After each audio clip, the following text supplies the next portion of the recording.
Florida voters narrowly prefer presumed Democratic nominee Joe Biden over Donald Trump in the presidential race, as a majority says the White House was too slow in responding to the coronavirus outbreak.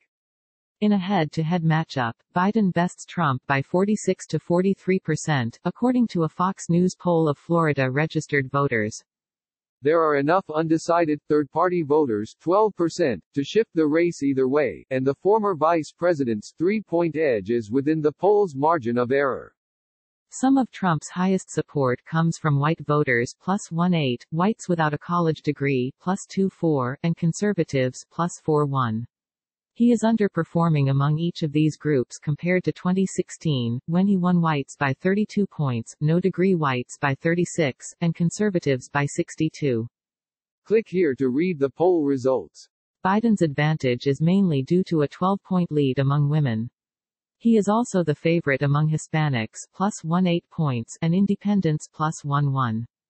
Biden is overperforming Hillary Clinton's 2016 support among women and independents, and underperforming among Hispanics.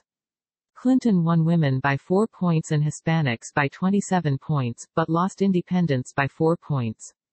Voters extremely interested in the election go for Biden by 4 points, 49 to 45%. Trump won the Sunshine State by just 1 percentage point in 2016. 89% of Republicans voted for him then. Today, 88% of Republicans approve of the job he is doing and 85% back him in the ballot test against Biden. Trump's overall job rating stands at 51% approve and 47% disapprove.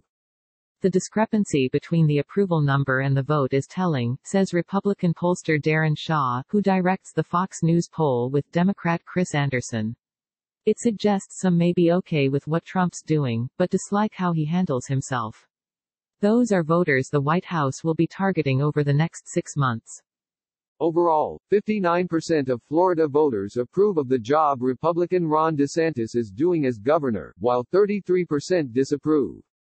He also gets positive marks for his handling of the coronavirus situation, 54% approve versus 37% disapprove. After declining to implement a statewide stay-at-home order in March and leaving Florida's beaches open during spring break, DeSantis announced a month-long stay-at-home order April 1. Protesters demonstrated against the lockdown April 19. However, the poll shows only 9% of Florida voters think DeSantis' measure is too restrictive. About 4 times as many, 35%, say it is not restrictive enough. Just over half, 52%, feel his stay-at-home order strikes the right balance.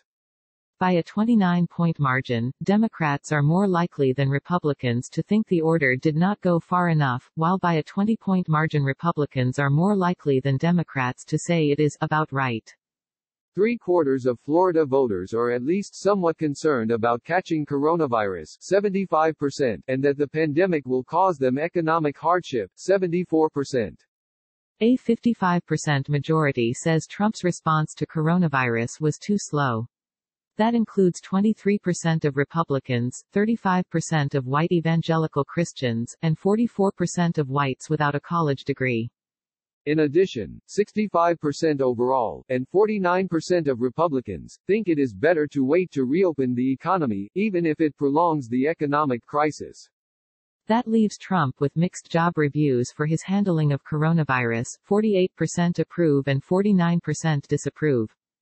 Click here to get the Fox News app. He gets positive marks for his handling of the economy, 53 to 42%. 57% of Floridians say they are holding steady financially, while 34% feel they are falling behind and 7% say they are getting ahead. Among those holding steady, 56% approve of Trump's job performance. His approval drops to 38% among those falling behind. More voters view DeSantis favorably than unfavorably by 18 points, 53 favorable, 35 unfavorable. Biden's personal rating is also in positive territory by 9 points, 52 to 43%, while Trump is underwater by 1, 48 to 49%. Conducted April 18 to 21, 2020 under the joint direction of Beacon Research D and Shaw and Company R. This Fox News poll includes interviews with 1,004 Florida voters, randomly selected from a statewide voter file, who spoke with live interviewers on landlines and cell phones. The poll has a margin of sampling error of plus or minus 3 percentage points for all registered voters. Respondents could complete the interview in English or Spanish.